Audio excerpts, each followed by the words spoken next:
Hey guys, thanks for joining me. And if you like what you see, please subscribe. Hello, peoples. You ready for this? Oh man, that is a big knife. This is a big old dagger. This is designed by Rob over at RS Knife Works. This is from Civivi and it's made in Nitro V. This is going to be a review of this boy.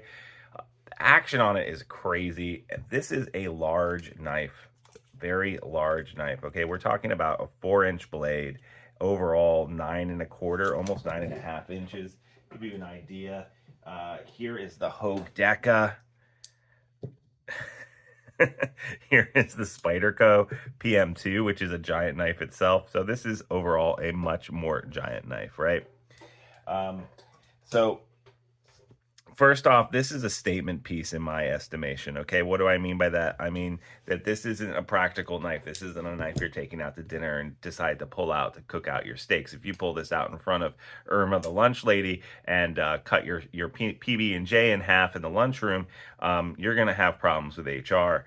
Uh, so he designed this based off of the RS71, which is the spy plane that America had for a long time. I think they're still in operation. I could be wrong about that. They might have been supplanted, but this is made to look like that, or call back to that design language. I think is a better way of saying it. What do I also mean by a statement? Well, this comes in, I think it's $91. Nitro V, like I said before, now Nitro V is an absolutely fine steel, and a lot of small knife makers use Nitro V because it's easy to work with. And it's just good for smaller knife makers. Now, when Civivi uses it, they're able to give you a very nice large knife blade. I mean, Nitro V by any measurement is better than D2 or any of the other cheaper steels. Would it have been nicer if this is in 14C28N? I mean, that's a preference thing. My preference would be that I would prefer 1428C 28, but there's nothing wrong with Nitro V. Nitro V is a good steel. A lot of custom knife makers use it. I really like the shape overall. The ergos are great. And the way that the jimping is done throughout this knife is pretty cool. You have liners which aren't nested. It's sandwich constructed liner lock. And then you see the jimping right here. And you can see that it goes through not only the liner, but also the handle material, the G10. The G10 has a layer of black on top of white, and then they've machined that out to get down to the white, which gives us this very unique pattern. Got jimping on the back here too. Some jimping up here. The spine is not sharp. It's just made to look that way.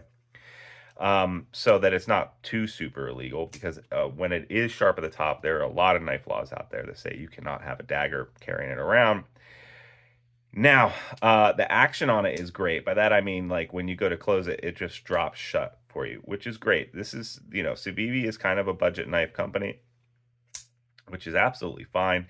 But this statement piece is just a cool little knife, a great little thing to have in the collection. But I'm not going to be carrying this around out in the world all the time, right? I'm not taking this to work, like I said. I'm not, this knife I carried around the house some, but as far as like how much I carry a knife in order to do a full review, this knife did not get carried to the grocery store. It did not get carried out to the park. It didn't get carried a lot of places where I might pull out a knife. And that is strictly because it does look very aggressive. And I'm not looking to scare anyone. I'm not here for that. I like knives as practical tools, not necessarily as and not as weapons or acts of aggression, right? It is machined out in the inside here a little bit to lose some weight, skeletonized. I don't know if you can see that. And that's good. Otherwise, this would be heavy, but it's not heavy. The balance on it, definitely butt heavy, but it balances out right around here, a little bit farther back than you necessarily want, but that's a large piece of steel, right? This is a dagger with, this is a dagger, right? What am I going to do with this knife? I haven't decided if I'm going to keep it or not. Most likely, I'm going to give it away to my Patreon subscribers. So if you're not aware, for $3 a month, you can join Patreon, and then every month I give away a knife. So this will probably be given away at one of my giveaways, my monthly giveaways for them. So yeah, overall, this knife is not for everyone. Probably not for you. It is a little big and aggressive. It's a statement piece. It's something that is for a collector for a certain reason, but not necessarily for everyone. I think it's fun. I really like the action. I like the way it looks.